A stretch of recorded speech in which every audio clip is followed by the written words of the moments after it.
The Premier is cracking down on bouncers after a violent attack at one of Sydney's top nightclubs. The state government plans to introduce legislation that will see the police regulate the security industry.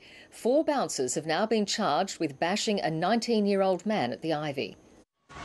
The alleged bashing of a 19-year-old man outside this Sydney nightclub has appalled the Premier. And I can't imagine what his family are going through, and I don't want any other family to go through it. The Police Commissioner, who's just been reappointed for another 4 years, says he's also shocked. I was horrified. I mean, no one should have to go through that. No one should have to be subjected to the abuse that has been alleged. So horrified, the state government is now cracking down on bouncers.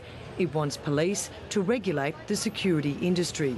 That includes crowd control, that includes bouncers, it includes everyone in the security industry will be coming under the control of the New South Wales Police Force. At the moment, the security industry is self-regulating, but the government will introduce legislation to change that.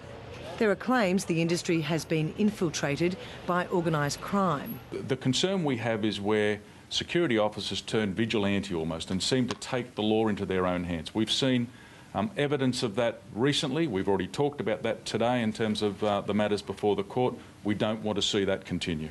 The security industry has also been told their licensing fees will have to pay for the changes. The opposition says it's a waste of police resources.